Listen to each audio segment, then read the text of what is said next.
चलिए हम आज आपको बताएंगे पावर स्टीयरिंग के बारे में।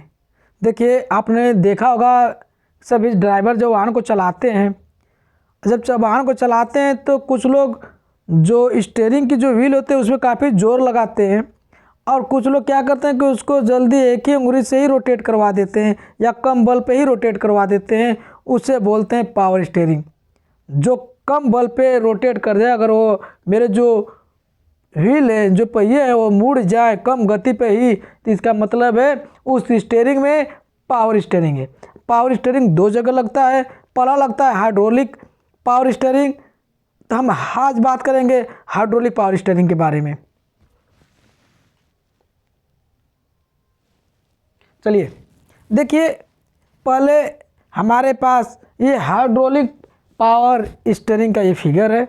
हम हाइड्रोलिक पावर स्टीयरिंग के बारे में अभी ना बात करके हम सिंपल मैकेनिकल मैकेनिज्म के बारे में बात करते हैं। देखिए यहाँ पे सबसे पहले एक सीधी रेखा होती है, इस रेखा को रैक बोलते हैं, एकदम सीधी होती है और इस यहाँ पे ये दांते बने होते हैं और इस रेखा को जो मेरे स्टीयरिंग व्हील से मुड़ा रहता है इसको पिनियन बोलते हैं। अब हम इसको मोड़ने के लिए जिस वाहन पे काफ़ी जोर लगता था तो उसमें सीधा है कि हम उसको मोड़ने के लिए काफ़ी बल लगाना पड़ता था रैक और पिनियन के थ्रू। अब ये आ गया हाइड्रोलिक पावर स्टीयरिंग। तो हाइड्रोलिक पावर स्टीयरिंग में देखिए यहाँ पे एक स्टीयरिंग पंप लगा होता है। ये स्टीयरिंग पंप हाइड्रोलिक पंप का उपयोग करती है जिससे इंजन बेल्ट को शक्ति मिलती है और ये उच्च दबाव को यहाँ पे भेजता है, प्रेशर भेजता है उच्च दबाव वाला लिक्विड। अब ये क्या करता है, ये यहाँ पे आकर के ये इधर से आकर के जो ये व्हील है, देख रहे हो रोटेटरी वाल्व कंट्रोल हाउस, ये इसमें आता है। अब ये यहाँ पे आ गया, आने के बाद अब ये क्या करेगा कि इसको ओपन या क्लोज करने वाला काम यही करेगा। तो यहाँ से ये आकर के इधर आ गया लिक्विड प्रेशर से, और जब ये आ गया तो यहाँ से उच्च दबाव देख रहे हो इधर को देगा। जब ये इधर को देगा तो मेरा जो ये हाइड्रोलिक पिस्टन है ये इधर को दबाएगा। जब ये इधर को दबाएगा प्रेस, तो जो मेरे दोनों ये व्हील है इस साइड को मुड़ेंगे। तब हमारे पास शक्ति कहाँ कम लगा, देखोगे शक्ति कहाँ कम लगा, तो शक्ति हमारे पास कम यही लगा कि ये वाला ये 90% हमको शक्ति दे दिया और हमें इस व्हील से 10% का शक्ति लगाए, तो हमें कम शक्ति पे ही हमारे जो वाहन है वो रोटेट हो जाते हैं। दूसरा देखोगे, अब इसका जो ये मोड़ है ये बदलने का कार्यक्रम देखोगे, ये बदलने का कार्यक्रम यहीं से होता है, जो कि यहाँ पे जो मेन इसका वर्क है।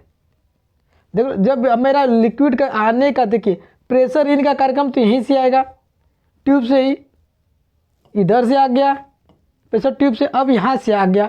अब ये वो करेगा क्या कि हमको इस व्हील को उस साइड मोड़ना है, उस साइड को मोड़ना है। तो ये मेरा जो प्रेशर व्हील आएगा यहीं से आएगा, यहाँ से फिर आ करके ये लाइन यहाँ पकड़ लेगा। अब देखो जब ये लाइन यहाँ पकड़ लेगा तब ये क्या करेगा, इधर से प्रेशर को अब इस हाइड्रोलिक पिस्टन पे इस साइड को जोर लगाएगा। अब जब इस साइड को जोर लगाएगा, जो मेरे दोनों व्हील हैं अब उधर को टर्न लेंगे कम शक्ति पे। यही प्रक्रिया हमेशा चलता रहता है। अब देखिए, अब कभी कभी जब हमारा गियर न्यूट्रल हो जाता है तो जो मेरा स्टीयरिंग पंप है ये वाला, ये बंद नहीं होता है, ये हमेशा चलता रहता है। जब हमारा न्यूट्रल हो जाता है, वाहन एकदम कम हो जाता है, तब ये हमेशा चलता रहता है। जब ये चलता रहता है तो मेरा जब पंप चलता है तो प्रेशर यहाँ से आया, फिर यहीं से रिटर्न, इन आउट यहीं पे लगा रहता है।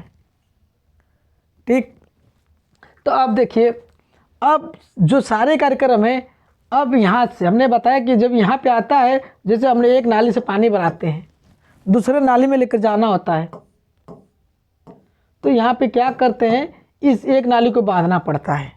वो कार्यक्रम ये करता है, एक को ओपन एक को क्लोज करता है। ठीक, अब देखिए, अब तो बता दिए, हम दूसरे फिगर पे देख लेंगे। देखिए अब इसमें आपको आसानी समझ में आएगा। देखिए मेरे पास ये पंप है, ये रनिंग लाइन है, यहाँ से देखिए अब ये फ्लूइड प्रेशर लाइन से ये आ रहा है, देखिए यहाँ पे आ गया। ये मेरा पावर स्टीयरिंग रोटेट करने वाला है, ये स्टीयरिंग है। अब ये रोटेट करेगा तो अब जो मेरा प्रेशर भेजने वाला है यहाँ से, अब यही क्लोज बंद करने वाला यही काम है। और ये मेरा ये पिनियन है, ये रैक है। अब देखिए यहाँ से अब ये भेज रहा है, अगर ये इधर से भेज रहा है तो मेरा हाइड्रोलिक पिस्टन पे इधर को जोर लगेगा, अगर ये इधर से भेजेगा तो मेरा इधर को जोर लगेगा।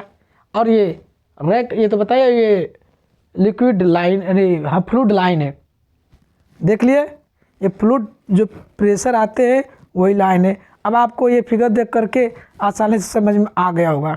ओके।